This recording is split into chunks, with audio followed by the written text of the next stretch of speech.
Bienvenidos a nuestro primer capítulo de Crean Casa de Reposo, donde vamos a encontrar todo lo necesario y cualquier duda que tengamos para el adulto mayor. Vamos a presentarles a nuestra gran invitada de honor, la que nos va a dar la patadita de la suerte, a la doctora Rosa Isabel Treviño. Hola, Aro, ¿cómo estás? Gracias. Bien, bien, bien. Pues aquí queriendo que nos saque muchísimas dudas que vamos a tener en este podcast. Va a ser de mucho aprendizaje. Claro, a mí me encanta. O sea, me encanta poder ayudar, informar a la población. Muchas gracias a Crean Casa de Reposo porque me invitó y por la confianza que me brindan siempre. ¿Y cómo no invitarla si ya tiene 5 años con nosotros? Sí, un poquito más, ya voy para 6. Bueno, 6. 5 o 6, sí. Ni uno más ni uno menos. Porque después va a cobrar más. De antigüedad. Doctora, cuéntenos por favor, Sote, ¿qué es la geriatría? Mira, geriatría es la rama de la medicina, una especialidad médica que atiende todos los problemas relacionados con el adulto mayor, ¿ok? O sea, es el especialista en adultos mayores. Yo les digo, es como un médico internista, pero de mayores de 60 años. Perfecto. A ver, yo quiero ser geriatra. ¿Qué tengo que estudiar? ¿Cuánto tiempo, cuántos años o cuántos meses tenemos que estudiar para poder llegar a ser geriatras? Mira, primero tienes que ser médico general, que le llamamos médico cirujano y partero. Varía entre 6 y 7 años, depende de la universidad. Luego presentas un examen de especialidades médicas. Si tienes la fortuna de quedar entre los puntajes, ya te avientas 4 años de geriatría, de la especialidad. O sea que quedó en el puntaje. Pues sí, gracias a Dios. Doctora, cuénteme por favor, Sote, ¿cuáles son las enfermedades más recurrentes en el adulto mayor? Sí, mira, principalmente son esas enfermedades crónicas que son frecuentes en toda la población, todo el grupo de población de México, que son las que te conllevan ahí riesgo cardiovascular. O sea, vemos mucho diabetes, presión arterial, problemas del corazón, vemos mucho enfermedad cerebrovascular, pero también el geriatra ve muchas patologías que les llamamos síndromes geriátricos, que se ven más en abuelitos, en adultos mayores. Dígase deterioro cognitivo o demencias, trastornos del ánimo, incapacidad física, o sea, trastornos de la movilidad. Vemos también cuestiones agudas que tú dices, bueno, ¿le pasa más al adulto? Sí, la deshidratación, la desnutrición. O sea, vemos muchas cosas, pero de las más frecuentes son esas que te acabo de mencionar. Y debe haber bastantes alternativas de tratamientos. Sí. ¿Solamente hay médicos? ¿Hay algún otro? ¿De padecimientos?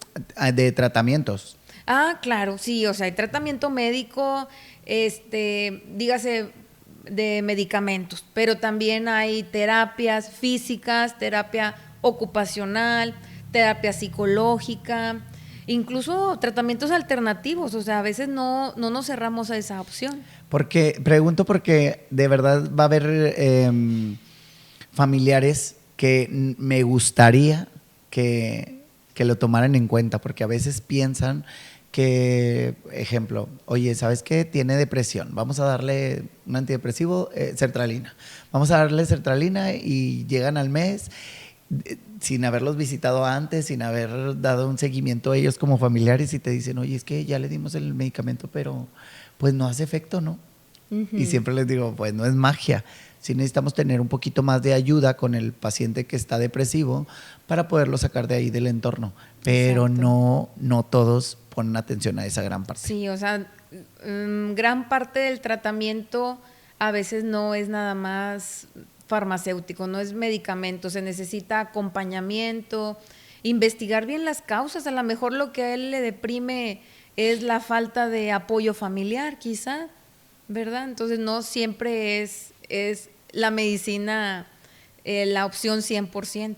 Sí, la verdad que ojalá que lo entiendan todos los familiares, porque Sí, una casa de reposo es una ayuda para el familiar, pero no debería de caer toda la responsabilidad en la casa de reposo. Exacto, sí, y todos los residentes que llegan a alguna casa esperan que sus familiares no los olviden, o sea, es como una segunda casa, ellos quieren ver frecuentemente a sus familiares, quieren que los incluyan en la dinámica familiar, en los logros, que no se ha olvidado, ellos quieren sentirse acompañados aunque vivan en otra casa, o sea, que estén en una casa de reposo. Sí, ojalá que sí lo entiendan, que le tomen la importancia que se lleva. ¿Qué tan importante es que sea el geriatra quien vea al adulto mayor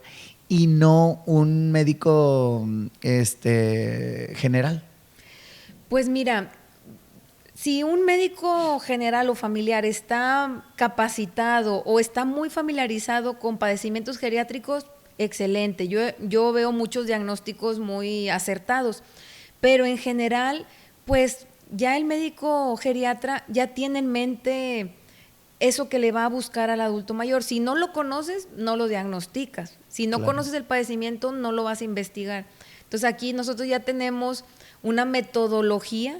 Nosotros lo que hacemos es, aparte de su historia clínica, que aquí siempre se realiza, llega un paciente, yo hablo con él o con los familiares, se llena la historia clínica y aparte hacemos una VGI, valoración geriátrica integral. Y les digo, dígame todos los medicamentos que toma, pero siempre hacemos mucha énfasis en dígame todo lo que tomas, sea natural, sea vitamina, sea suplemento, todo porque es muy, muy importante para la valoración geriátrica y a veces eso no lo toman en cuenta muchos médicos. Y no lo realizan. Exacto. Entonces ya tienes esa metodología, pues un diagnóstico difícilmente se te va a escapar. ¿Sabes qué pasa también? Que cuando tienen, por ejemplo, yo tengo a mis pacientes que están en la casa de reposo y tienen al hijo ginecólogo. Entonces, el médico ginecólogo te hace las recetas por cualquier tratamiento, ¿no? Pero te das cuenta y tú dices, no, o sea, no puede ser posible. Digo, yo soy enfermero, pero y nunca te pones al tú por tú con un médico, pero bien importante de verdad que si tienen un familiar en una casa de reposo y no eres geriatra, hay un geriatra que se dedica a eso y es bien importante que él es el que dé la pauta a seguir, que dé la consulta, porque si no, de verdad que terminamos dándole otra cosa. O otra cosa también que hacen es, le hablan al amigo por teléfono delante de los que estamos y oye, tengo mi mamá, está depresiva, ¿qué le doy? Oye, no funciona, no debería de funcionar así. Sí, de verdad, yo también creo que el geriatra pues por algo existe. Sí, y por alguna razón, cada casa de reposo o asilo o institución geriátrica ya está, según la normativa, necesita un geriatra que los visite de forma frecuente, que haga la valoración y pues ahí está para resolver estas dudas. Te digo, hay médicos muy acertados, pero si se receta algo yo les digo, nada más avíseme, porque hay medicamento altamente inapropiado para adultos mayores que se receta pues indiscriminadamente. Ya yo les doy una sugerencia de que, oye, eso empiézalo a dosis más bajas o bueno, que lo tome y vemos qué tal le viene, ¿verdad? Y ya con más tranquilidad le haces el tratamiento. Y lo vienen después, es que trae una úlcera gástrica. Sí. Pues sí, le dimos tratamiento que no teníamos que haberle dado. Exacto. Pero sí es un punto también muy importante que con la salud del adulto mayor, el geriatra vaya. ¿Con qué frecuencia tiene que ir un adulto mayor al geriatra? Mira, mucho depende de sus padecimientos. Si el paciente está un poquito desestabilizado o todavía no tiene sus enfermedades en control, sí se ve seguido. A veces, si tiene una enfermedad aguda, oye, lo puedo citar a las 2 semanas o a las 3 semanas, sino cada mes. Ya cuando yo veo al paciente estable en sus enfermedades, bueno, cada 3 meses se me hace adecuado, o si está totalmente asintomático, cada 6 meses o hasta cada año. Excelente, porque la verdad es que no todos tienen la posibilidad de conseguir un geriatra, también eso es importante. Pero sí que si no se puede mes tras mes, pues mínimo haya un seguimiento. Sí, seguimiento. Un seguimiento, eso es lo importante que debería de tener.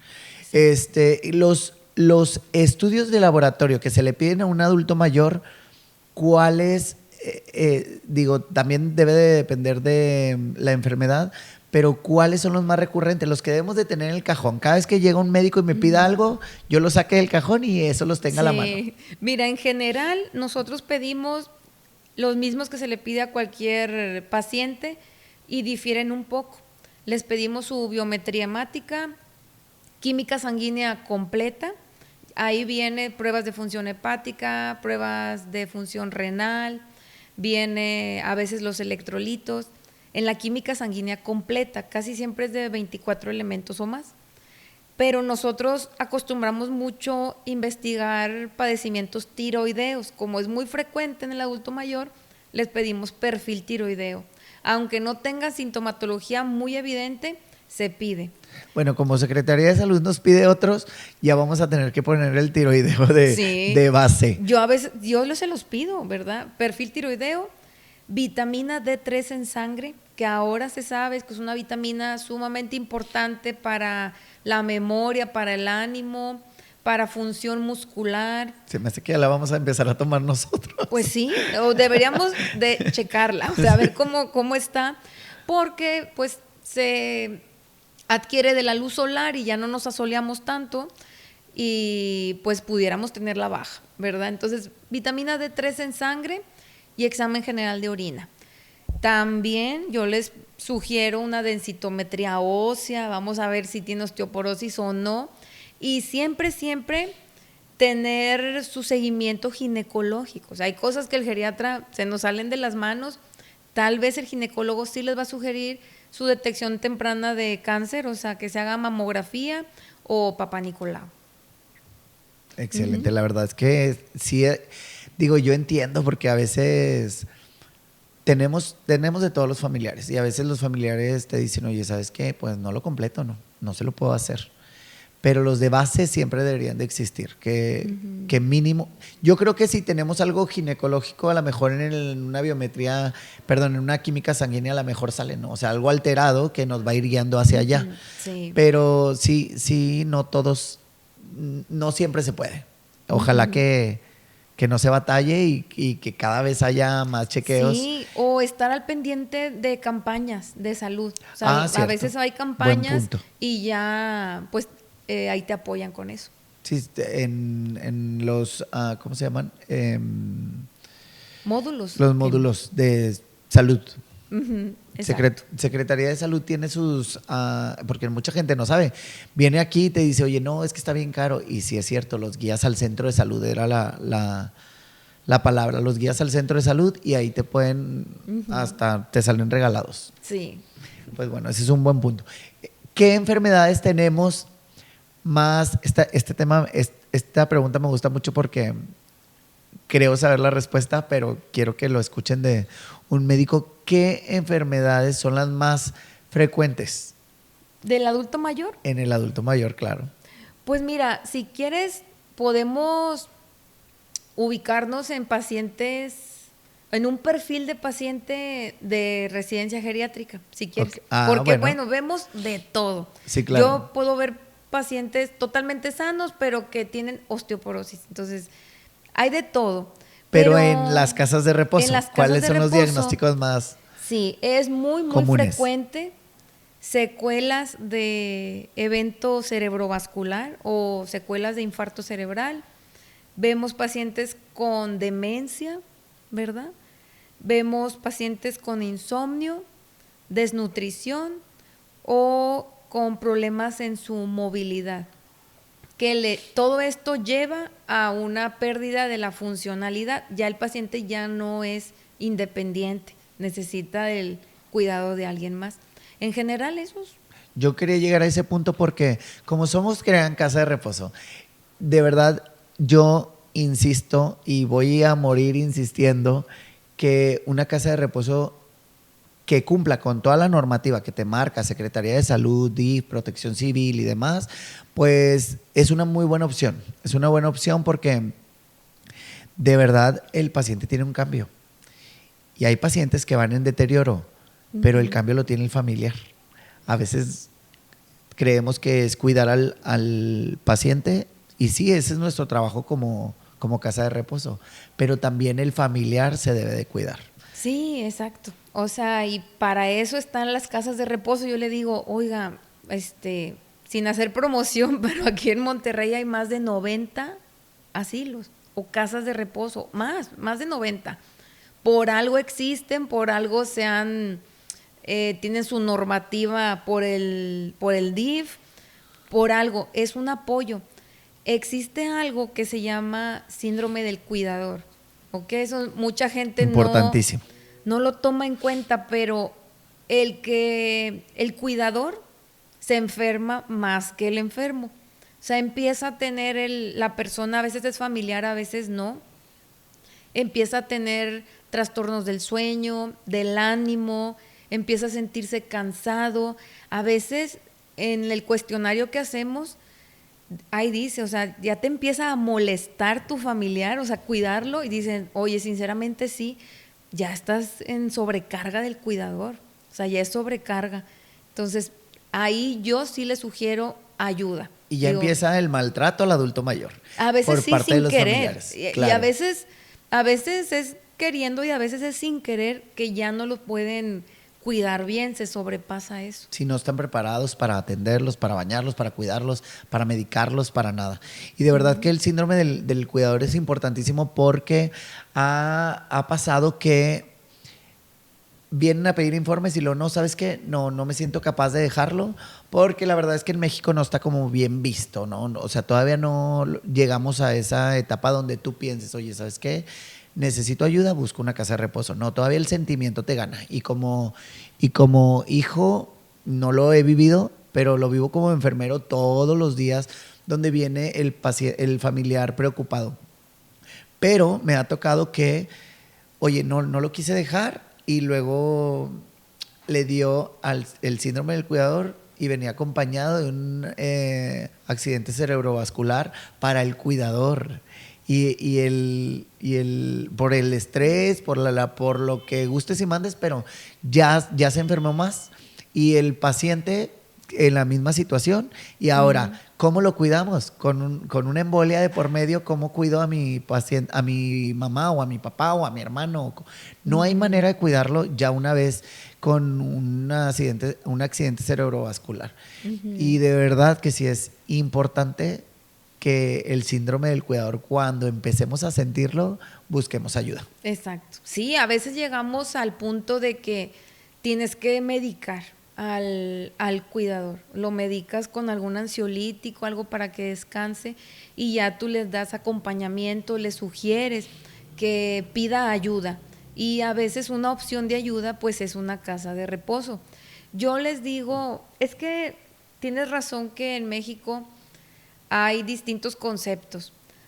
Yo conozco muchas personas que están sumamente contentas de haber dejado a su abuelita o a su familiar en una casa de reposo, y habrá pocos que tienen otro concepto, sienten como abandono, que las abandonaron.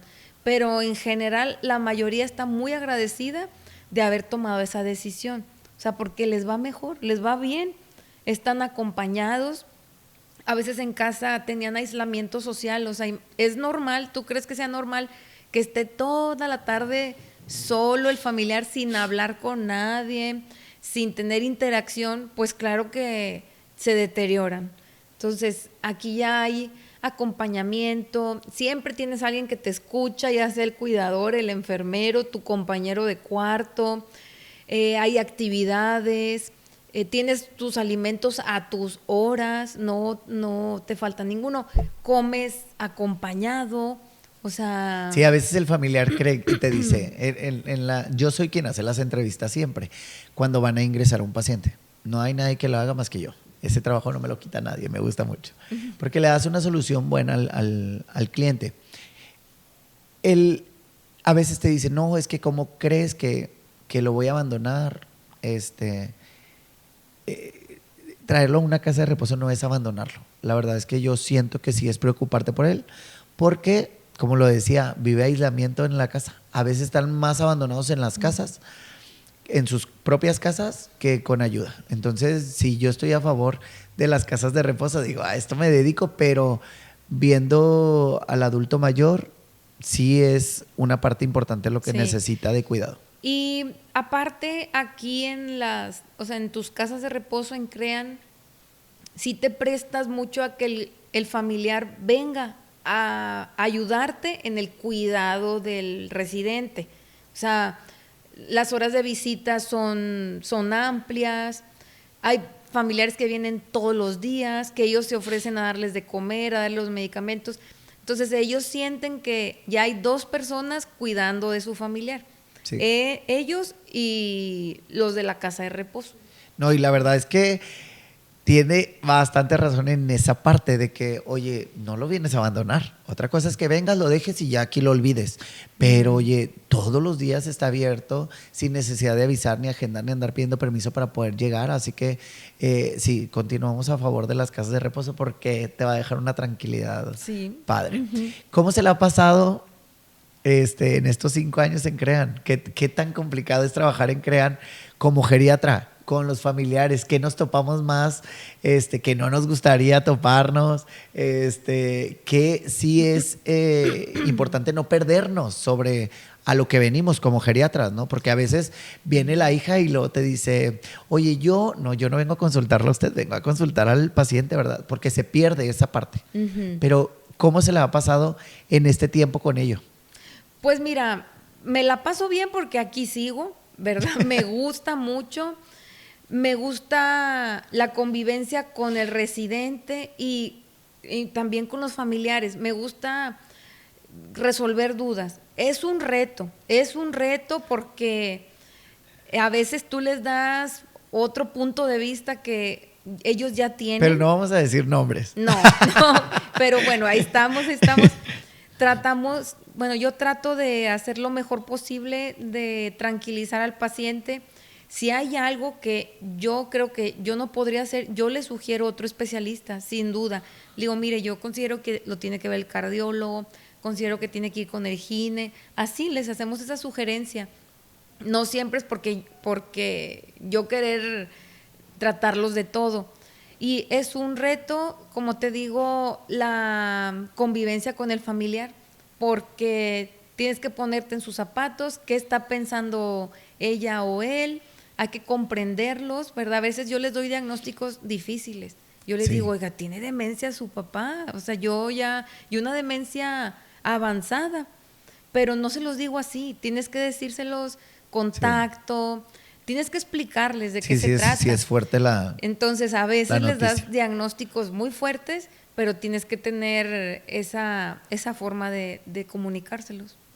Yo creo que en las casas de reposo hay también ciertas enfermedades que son muy recurrentes, como por ejemplo demencias, depresión, diabetes, hipertensión.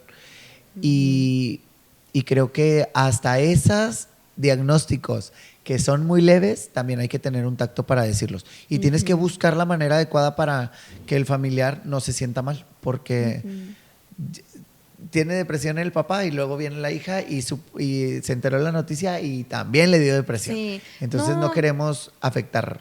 Exacto. Y lo importante del diagnóstico es que ya tienes el diagnóstico, vamos a empezar un tratamiento, ¿verdad? Vamos a empezar a tratarlo bien, se ajustan las medicinas. Luego ven mejor a su familiar y ya comprenden que teniendo el diagnóstico, pues ya lo puedo tratar. Así es. Doctora, las demencias, este tema también está padre. Sí. Yo creo que nos podríamos aventar 3 capítulos de qué es cada demencia. ¿Cuáles son las más recurrentes? ¿Cuáles son las que el adulto mayor o el familiar? Porque no creo que el adulto mayor, porque el adulto mayor hasta cierto punto olvida en qué situación está de salud. Pero el familiar, ¿cuáles son las demencias más cansadas para un familiar? Pues mira, tener un familiar con demencia es en sí pesado, ¿verdad? Es algo que por eso mismo piden ayuda. Cuidar a un familiar con demencia exige mucho tiempo, paciencia, tienes que tú también capacitarte como cuidador de paciente con demencia. Entonces también se las ven difíciles. Y de las demencias más frecuentes, fíjate, muchos dicen, pues no, no es Alzheimer, es demencia senil. Yo también les explico, bueno, es que la demencia senil ya ese término casi no se usa, porque hay demencias en pacientes no seniles, de 50 y tantos años. Entonces, demencia senil no se usa. Y en general, demencia es todos los tipos de demencia que hay. La principal en todo el mundo es el Alzheimer. Esa es la principal causa de demencia, o demencia senil, como le ¿Y quieran será llamar. la más difícil? Pues es que a veces tienen sus síntomas conductuales, o sea, acompañan de síntomas neuropsiquiátricos que ya hacen difícil el manejo. También la vascular, demencia vascular mixta, que crees que es algo de Alzheimer y algo vascular. Frontotemporal, que tiene también mucho componente conductual o del humor, agresividad, a veces se presenta. O la de cuerpos de Lewy. O sea, hay muchas, pero esas serían las más frecuentes que A ver, vemos. si yo tengo a un familiar, no voy a hablar como enfermero, sino como familiar. Yo tengo un paciente que tiene demencia, un Alzheimer, pero llega a tener agresividad. No sabemos qué tipo de demencia sea, pero hay algunas que son conductuales, entonces, y pues más agresivos para que nos pueda dar mejor ¿Entender? a Sí. entender, porque de verdad que sí es bien, sí es bien difícil cómo entender a dónde debo de llevar a mi papá, a mi mamá, a mi tío, a quien gustes que tenga esa enfermedad, porque no sabes si llevarlo con un psiquiatra o con un geriatra. Uh-huh. Y luego el psiquiatra te dice una cosa y el geriatra te dice otra. Y eso es un tema que hasta como enfermero te cuesta entenderlo, porque Ajá. no sabemos hacia dónde llevarlos y quién me va a ayudar más. La pregunta es, ¿quién con un Alzheimer agresivo, a dónde lo debo de llevar? ¿Con el psiquiatra? ¿Qué es lo que debo hacer? ¿Lo que me dice el psiquiatra o lo que me dice el geriatra? Pues mira, te comento que hay psiquiatras que están capacitados para tratar síntomas neuroconductuales, porque los medicamentos que ellos usan son muy similares a los que nosotros recetamos. Entonces, pudieras llevarlo incluso con neurólogo, geriatra o psiquiatra. También hay algunos médicos internistas que pueden manejar estos casos. Me ha tocado que ellos saben. Pero en general son ellos tres: psiquiatra, geriatra y neurólogo. Yo tengo amigos, ¿Me dejó colegas. peor? No, pueden ir con ellos porque ya sabemos cómo manejar los trastornos demenciales. Pero yo tengo colegas psiquiatras que no me mandan pacientes. O sea, me dicen, Rosy, pensamos que era algo más psiquiátrico, pero es algo demencial. Entonces me lo mandan. Entonces quiere decir que como que dicen, no, eso mejor el geriatra. Y a veces yo les doy mi diagnóstico y todos me dicen, bueno, lo vamos a ver con el neurólogo. Y yo digo, pues ¿para qué? Si ya lo traté yo. Como que tienen la idea de que es del cerebro, es con el neurólogo. Y Bueno, no. también lo que pasa es que los familiares sí deben de ir con uno, con el que sea, pues ya nos dijo, geriatra, neurólogo o psiquiatra. Pero que vayan con uno, porque sí pasa Sí. esto, que no le encontré solución en una semana, bueno, ya me voy con el otro, y me voy con el otro, y me voy con el otro, y me voy con el otro, y así se fueron con todos los doctores, Sí, y no llegamos nunca a mediar la situación con sí. el medicamento. Hay que tener paciencia. Yo les digo, aquí es de poquito en poquito. El medicamento que yo receto siempre se empieza a dosis bajas para evitar efectos adversos y ahí la llevamos. Pero sí les digo, hay que tener paciencia porque no vamos a atiborrarlo de medicamento. O sea, de medicamentos nuevos, yo casi que por consulta doy uno o dos nuevos. No es adecuado empezar con 3 o más medicamentos a la par. Y también cuando entran a una casa de reposo no deberían de traer bastantes medicamentos. O sea, es decir, los que traigan, qué bien, pero no darle nuevos, porque se están adaptando y creen que se pusieron agresivos, por ejemplo. Y ya, dale medicamentos. No se trata nada más de dar por dar, sino que sí un médico lleve la batuta sobre qué va a seguir tomando el paciente, para que no se haga todo un alboroto ahí. También pasa que ellos ya tienen su médico de cabecera. Excelente. Yo aquí soy un apoyo. Entonces, si el médico lo ve cada mes, cada 2 meses y hay alguna duda, yo estoy aquí para apoyar. No me voy a convertir en el médico de cabecera de todos los residentes. Ellos quizá tienen a su médico de confianza y yo no estoy peleada con eso. Nada más ahí complemento. Excelente. Doctora, ¿y cuáles son los factores que usted dice, oye, ya cuando me llega el familiar tan preocupado, cuáles son los factores que usted toma en cuenta para darles el consejo que busquen una casa de reposo? Muy bien. Mira, en general, primero, yo tengo que indagar sobre esto de la sobrecarga del cuidador. Ese es uno. Si ya está sobrecargado el familiar y no hay alguien que lo apoye, le digo, hay opción de casas de reposo, tómelo en cuenta. También les digo, oiga, bueno, hay cuidadores en casa o enfermeros, pero hacen lo económico y dicen, me sale mejor una casa de reposo. Sí, tener alguien en casa es lo triple. Exacto. Eso, también cuando el paciente se queda mucho tiempo solo en casa, y él tiene riesgo de lesionarse, ya sea por caídas o quemaduras, o no hay alguien que lo acompañe a la hora de la comida, también le digo, necesitamos evitar el aislamiento social, una casa de reposo es buena opción. Cuando tienen demencia, definitivamente le digo que no se pueden quedar solos, ya necesitan acompañamiento pues la mayor parte del día, también se lo sugiero. O cuando tienen alguna enfermedad aguda, ya ves que tienes ahí un EBC o algún accidente, muchas veces vienen, se recuperan y quizá ya pueden ir a casa. Sí, o por lo regular vienen 2, 3 meses. Sí. Los que sí traen la idea de que, oye, no, 2 meses la recuperación y para mi casa. Pero sí hay otros que dicen, no, hombre, mejor aquí me quedo, aquí me tienen todo bien a gusto, nunca estoy solo y tengo lo necesario. Exacto. Pues doctora, cuéntenos por favor sus redes sociales, ¿cómo la podemos encontrar? Mira, estoy en Facebook como Geriatra Rosy Treviño y ahí están mis números de contacto, el consultorio y hasta mi celular. La verdad es que búsquenla porque es buenísima, doctora. Gracias. La verdad es que sí tiene buen tino para el medicamento. La verdad, nosotros tenemos 185 pacientes ya, qué bendición, 185 pacientes.